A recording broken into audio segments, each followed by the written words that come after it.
नमस्कार दोस्तों, मैं जिचारण फिर से एक बार अपन शुरू करते हैं। जैसे अपन टॉपिक पढ़ रहे थे महिला एवं बाल अपराध, कल अपन ने थोड़ी बहुत इसकी शुरुआत की थी। अब इसको अपराध वाले जो सिलसिले को अपन आगे बढ़ाते हैं थोड़ा, और इसके बाकी जो चीज़ें हैं, बाकी जो फैक्ट्स हैं इसके, वो देखते हैं। जैसा कि कल अपन ने देख लिया था इसके अंदर कि जो अपना भारतीय दंड संहिता था, भारतीय दंड संहिता कल अपन ने ये पढ़ा, और इसी के दौरान अब अगर अपन थोड़ा सा इसको आगे बढ़ाते हैं, ये अपन ने कल पढ़ा था 1860 के दौरान भारतीय दंड संहिता का प्रावधान अपने यहाँ पे महिला अपराध या बाल अपराध इन सबको कंट्रोल करने के लिए इसका प्रावधान किया हुआ है। ठीक है, ये अपन पढ़ चुके हैं, इसकी कुछ धाराएं अपन ने कल पढ़ ली। ठीक है, अब इसके आगे अपन चलते हैं। इसमें कुछ दूसरा जो टॉपिक आता है वो आता है कि भारतीय दंड संहिता संशोधित अधिनियम। संशोधित अधिनियम मतलब कि इसमें कुछ संशोधन किए गए हैं इसी 1860 में, उनको पढ़ेंगे। संशोधित अधिनियम 2018।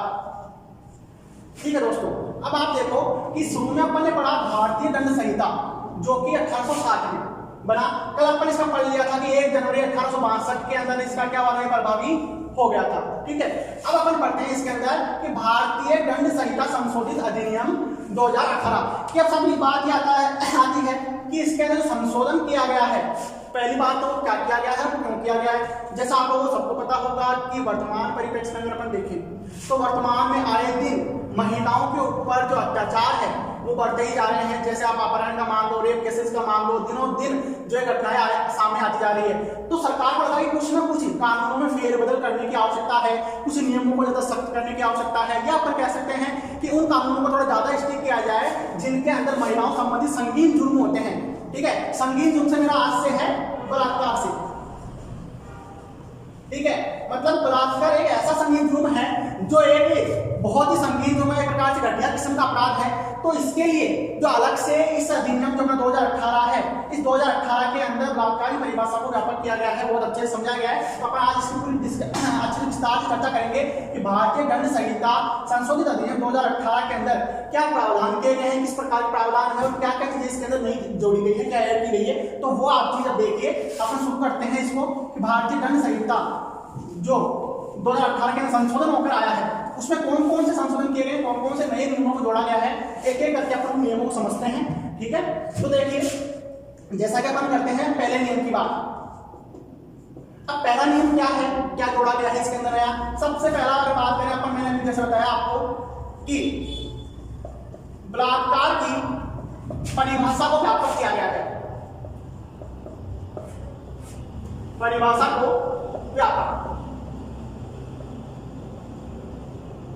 आप समझिए इसको कि बलात्कार की परिभाषा को व्यापक क्या है, किस प्रकार से बनाया गया है। जैसा कि आप लोगों को पता होगा कि हालांकि कानून बना हुआ है 1860 के दौरान भी, धारा 376 के दौरान इसके अंदर सजा का प्रावधान दिया हुआ है। बट आपने देखा होगा कई बार होता है कि कुछ अपराधी जमानत पे बहुत जल्द ही बाहर आते हैं। मतलब ऐसा एक संगीन जुर्म भी करो और 1-2 महीने के अंदर उनकी बेल हो जाती है, वो बाहर आराम से समाज में घूमते रहते हैं, जो कि एक सामाजिक कंटक के रूप में वो लोग हैं। उनको बाहर घूमने की इजाजत नहीं होनी चाहिए, फिर भी वो लोग आराम से निर्बाध रूप से बाहर घूमते हैं। तो वो एक हमारे लिए समाज के लिए कलंक है। ठीक है, तो उन चीजों को बढ़ाने के लिए क्या किया गया कि बलात्कार की परिभाषा को व्यापक बनाया गया। अब व्यापक बनाने के अंदर इसमें क्या किया गया है वो देखो। एक तो इसमें जो बलात्कार की जो सजा है, जैसे उसके अंदर कर दी कि अगर पीड़िता की मौत हो जाती है, कौन सी कंडीशन में, बलात्कार कंडीशन में अगर पीड़िता की मौत हो जाती है तो उस कंडीशन में उसको भी सजा का फांसी की सजा का प्रावधान है। समझ रहे हैं आप लोग कि अगर मान लो किसी बलात्कार पीड़िता की मौत हो जाती है या मृतपाय स्थिति में चली जाती है। मृतपाय स्थिति से मतलब है कि वह जिंदा है, मतलब जिंदा लाश बनकर रह गई है, कोमा में चली गई है, या शारीरिक मानसिक रूप से इतनी क्षत विक्षत हो चुकी है कि अब वह जीवन जीने लायक नहीं है, तो एक मृतपाय स्थिति हो गई, सीधी सी बात है। तो ऐसी स्थिति में बलात्कार पीड़िता की अगर मान लो मौत हो जाती है तो फांसी की सजा का प्रावधान है। सीधा सीधा खून के बदले खून, मौत के बदले मौत। तो अगर मान लो मौत हो जाती है तो उस जो भी बनता है जिसने ऐसा कृत्य किया है उसको फांसी की सजा का प्रावधान किया गया है। कहां से, 2018 अधिनियम के दौरान, संशोधन अधिनियम के दौरान। दूसरा और क्या उल्लेख किया गया है वो देखो, कम से कम 20 वर्ष की सजा।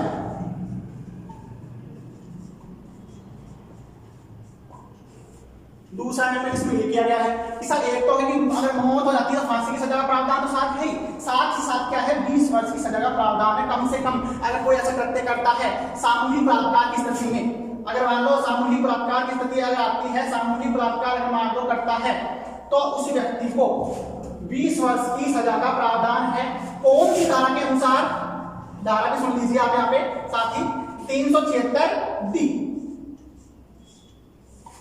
धारा 376D के तहत सामूहिक बलात्कार की श्रेणी माना जाता है और उसके लिए कम से कम 20 साल की सजा प्रावधान कर दिया गया है कि कम से कम उसको 20 साल की सजा तो होगी ही होगी। और प्लस जुर्माना जो न्यायालय क्षेत्र में आता है, अधिकार क्षेत्र में आता है, मजिस्ट्रेट के ऊपर डिपेंड करता है वो कितना उसके ऊपर लगाए, वो अलग से है। ठीक है, तो ये बात हुई अपनी पहली पॉइंट की कि अपन ने पढ़ा है कि 2018 में जो संशोधन हुआ है, पहला संशोधन हुआ है परिभाषा को व्यापक किया गया है, पीड़िता की मौत हो जाने में फांसी की सजा, पहला पॉइंट इसका। और दूसरा पॉइंट कि कम से कम 20 वर्ष की सजा सामूहिक बलात्कार की स्थिति के दौरान। अब इसी जो संख्या को अपन आगे बढ़ाते हैं, इसके अंदर दूसरा समान जो संशोधन है वो क्या किया गया है वो देखिए। पहला संशोधन अपन अच्छे समझ लिया कि जो बलात्कार की परिभाषा को व्यापक बनाया गया, क्योंकि आप लोगों ने देखा होगा 2011 में जो निर्भया केस हुआ था, दिल्ली का प्रकरण आप सब लोगों को याद होगा कि 2011 में जो निर्भया प्रकरण हुआ था वह एक पूरे देश को हिलाकर रख देने वाले, झकझोर कर रख देने वाली एक समस्या थी। ठीक है, उसी के बाद में सभी कानूनों को बहुत तीव्रता के साथ में एक्टिव भी किया गया था, सख्त भी किया गया था, कुछ नए कानून भी बनाए गए थे, उन्हीं श्रृंखला को आगे बढ़ाते हुए इसमें भी संशोधन किए गए थे। ठीक है, अब अपन दूसरे नियम की बात करते हैं कि 2018 के अंदर दूसरा संशोधन क्या किया गया। ठीक है, देखो एक थोड़ा सा कल अपन ने पढ़ा था ये ताक झांक करना, ताक झांक करना, तो दूसरा पढ़ा था अपन ने पीछा करना। कौन सी धाराएं थी इसमें? 354C, 354D।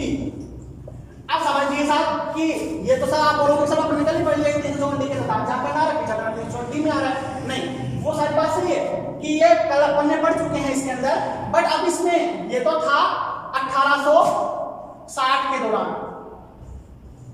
ठीक है, अब आज पढ़ रहे हैं अपन 2018, तो 2018 के अंदर जो बदलाव किए गए हैं वो क्या क्या गया है? देखो ये तो अपन कल पढ़ चुके हैं कैसा वो करते करता है, जैसे कितनी सजा है क्या है, ये चीज अपन वापस नहीं दोहराएंगे। अपन ये करते हैं कि इसमें बदलाव क्या क्या बदलाव देखो, अगर मान लो ताक झांक करना और पीछा करना जैसा कि कोई कार्य करता है तो उसके लिए क्या प्रावधान है? पहली बार अपराधी को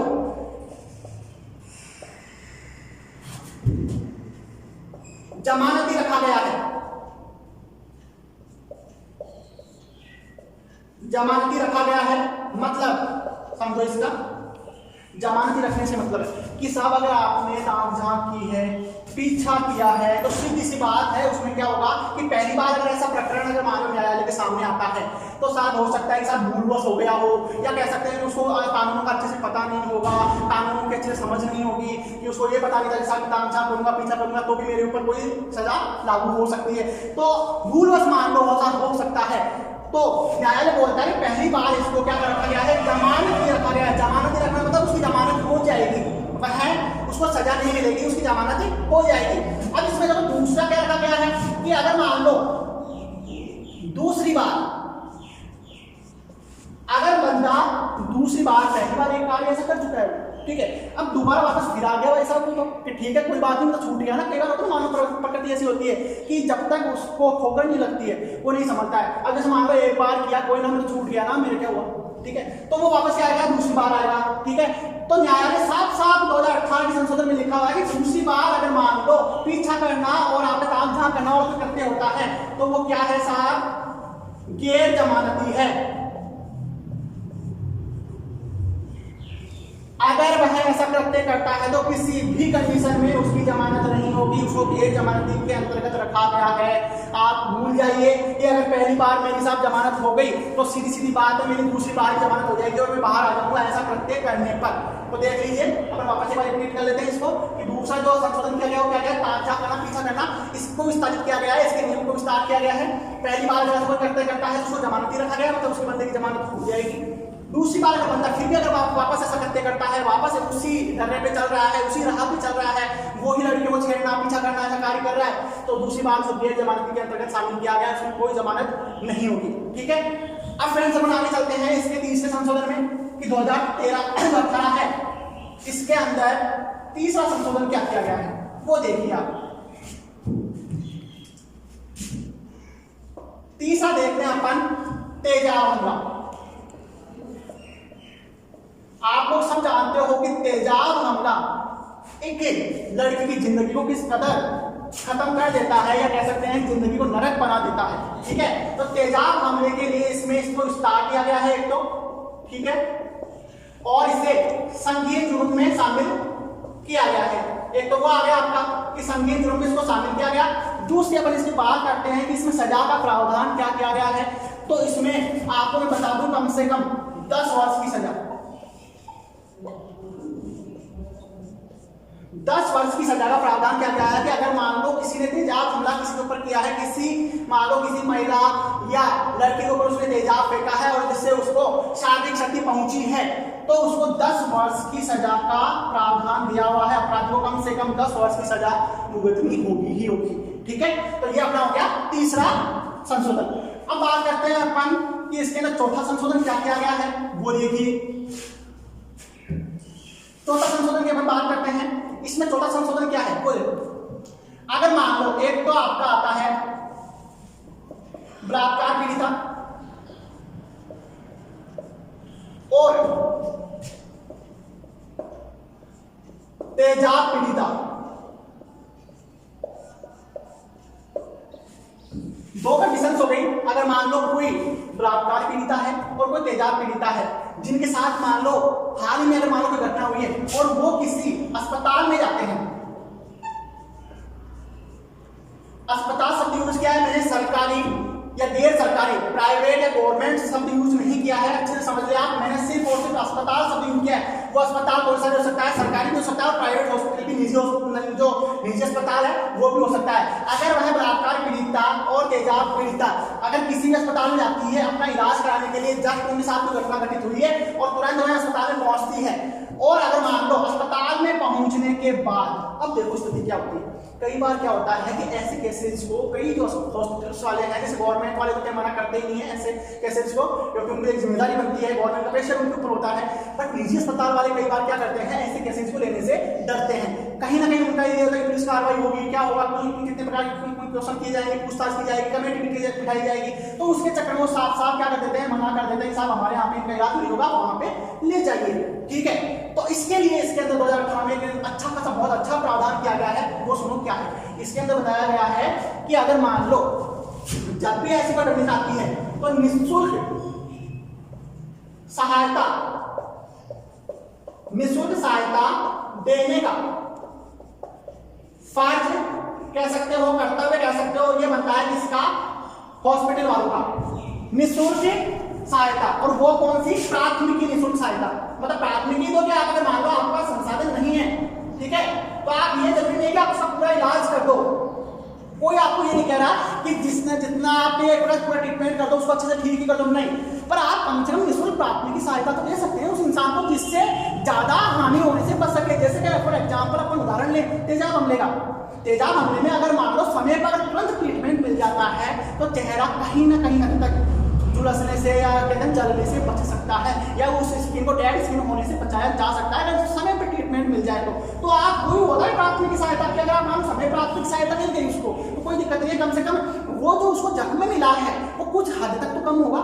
ठीक है, और कई बार होता है अस्पताल वालों द्वारा जब मना करके जाता है तो वह स्थिति बहुत ज्यादा बिगड़ जाती है, उनको प्राथमिक निःशुल्क सहायता समय पर न मिलने के कारण उस लड़की या महिला की क्या होती है, जिंदगी खराब हो जाती है। ठीक है, तो इसके लिए साथ अस्पताल वालों को बिल्कुल बाउंड किया गया, पाबंद किया गया है कि प्राथमिक निःशुल्क सहायता को देने का फर्ज बनता है और उनको देना ही पड़ेगा। फिर इसमें क्या किया गया, प्रावधान ये किया गया है, प्रावधान क्या किया गया कि अगर साहब अब अपने सवाल सामने आता है, साहब अगर अस्पताल वाले फिर भी ना करें तो उसके लिए साहब इलाज है उनका, सजा का प्रावधान कर दिया साफ उनके साथ। बिल्कुल, अगर मान लो ऐसा निःशुल्क प्राथमिक सहायता देने से कोई हॉस्पिटल वाला इनकार करता है, मना करता है, तो उसके लिए कम से कम 7 वर्ष की सजा का प्रावधान, 7 वर्ष की सजा, और वो भी प्राकृतिक रूप से न्यायालय के ऊपर डिपेंड करता है, उसको बढ़ाया भी जा सकता है। ये हो देखो कि पहले तो 7 वर्ष की सजा का प्रावधान तो है ही, साथ ही साथ और उसको बढ़ाया भी जा सकता है। ठीक है, तो अपन ने चौथा पॉइंट क्लियर किया कि बलात्कार पीड़िता, तेजाब पीड़िता को अस्पताल वाले सरकारी हो गैर सरकारी हो निःशुल्क प्राथमिक सहायता उनको देनी ही पड़ेगी। और अगर ऐसा रहने मतलब करने में विफल रहते हैं या मान लो उन्होंने ऐसी सहायता नहीं की है किसी पीड़िता की, तो उनके लिए सख्त सजा प्रावधान है, जो 7 वर्ष की सजा का प्रावधान है। प्लस दूसरा जो अगर मान लो कोई निजी हॉस्पिटल है तो उसका लाइसेंस भी रद्द किया जा सकता है, उसकी मान्यता भी रद्द की जा सकती है। ये इसके अंदर दिया हुआ है। अब बढ़ते हैं अपन अगले पॉइंट की तरफ कि इसके अंदर नेक्स्ट जो प्रावधान है 2018 के अंदर वो क्या किया गया है उसको देखते हैं अपन।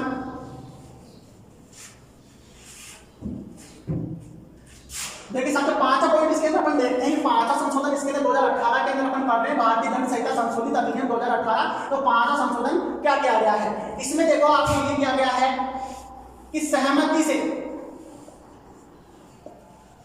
से यौन संबंध बनाने की उम्र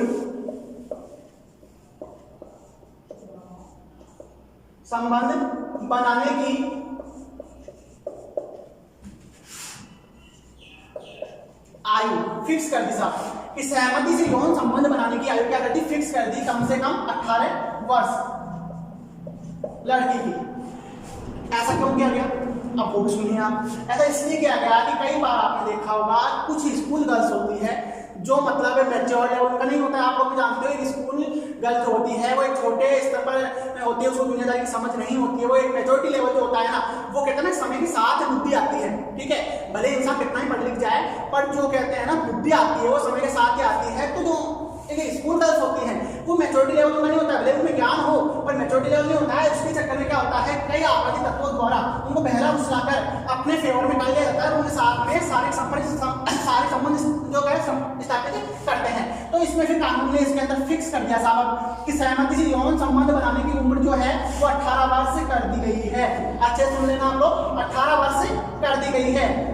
अगर अब देखो इसके अंदर अगर मान लो सहमति से सब कुछ किया गया है, लड़की बोलती है कि हाँ मैं सहमति से ही मान लो सारे संबंध बनाने के लिए इस बंदे के साथ गई हूँ या इस व्यक्ति के साथ में गई हूँ, बट फिर भी अगर उसकी आयु 18 वर्ष नहीं है तो वो किस श्रेणी में माना जाएगा बलात्कार की श्रेणी में माना जाएगा। बिल्कुल अच्छे सुन लो, ये बलात्कार की श्रेणी में माना जाएगा। भले लड़की की रजामंदी हो या ना हो कहीं से कोई मैटर नहीं करता साहब। अगर मान लो सीधी बात है अगर किसी व्यक्ति ने उसके माता पिता ने कंप्लेन की कि मेरे बच्चे के साथ में ऐसा करते हुआ है और उसकी लीगल आयु 18 वर्ष नहीं है तो आपको बलात्कार सीधे आपके ऊपर धारा 376 लग जाएगी।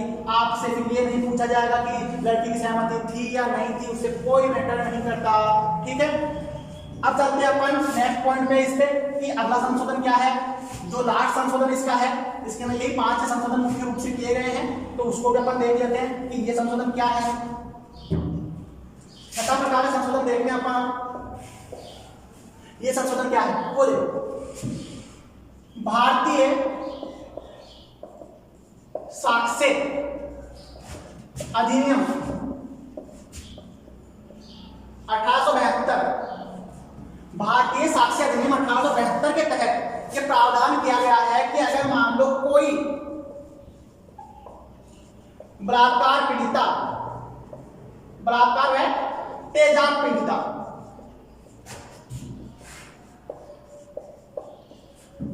कोई भी बलात्कार पीड़िता या तेजाब पीड़िता जो है उसको क्या किया जाता है न्यायालय के समक्ष प्रस्तुत किया जाता है। और उस प्रस्तुत करते समय गवाह देने के लिए, ठीक है, साक्ष्य मतलब गवाही देने के लिए किसने क्या किसके खिलाफ आप मुकदमा दर्ज कर रहे हो, तो न्यायालय के समक्ष जब मान लो मजिस्ट्रेट के समक्ष उनको प्रस्तुत किया जाता है, मतलब एक प्रकार से उनको लाया जाता है कि आप गवाही दो। उस समय साहब क्या कंडीशन होती है, कई बार ऐसा होता है कि यह जो स्थिति है बलात्कार पीड़िता मान लो तेजाब पीड़िता मान लो उस स्थिति में नहीं है कि वो बयान दे सके, ठीक है। तो इसके लिए न्यायालय ने अलग से व्यवस्था की है। एक तो आपके दुभाषी की और एक आपके विशेष एजुकेटर की।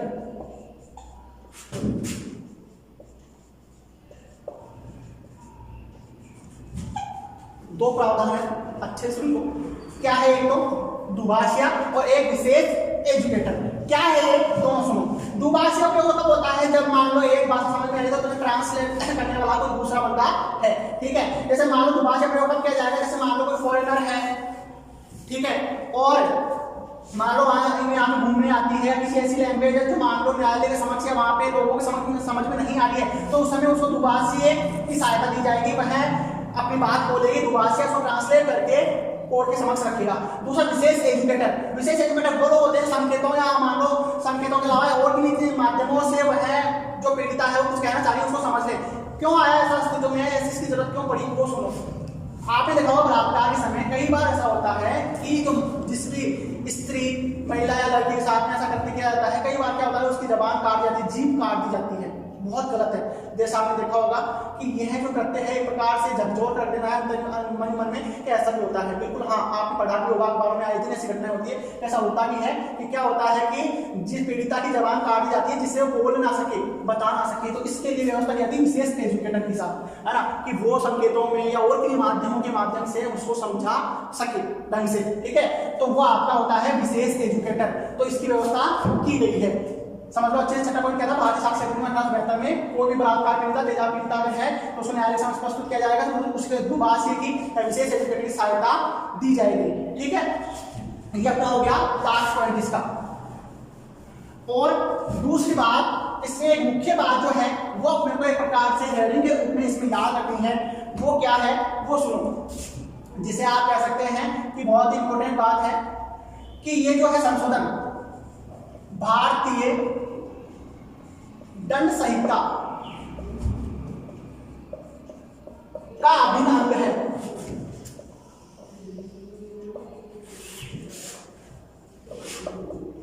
अभिन्न अंग है मतलब जो संशोधन अधिनियम 2018 है, भारतीय दंड संहिता का ये क्या है, अभिन्न अंग है, ठीक है। तो अपने देखा कि 2018 के अंदर जो भारतीय दंड संहिता संशोधन अधिनियम 2018 था वो अपना कंप्लीट हो चुका है, और इसके अंदर अपने को देखना है कि अपने पूरी बातें देखी है वो एक बार आप वीडियो को वापस रिपीट करके या रिवाइज करके एक बार रिवाइज करें और देखें, और साथ ही साथ में नोट्स भी आप बना लें, जिससे क्या वो आगे चलते कोई दिक्कत नहीं आएगी। तो ये अपना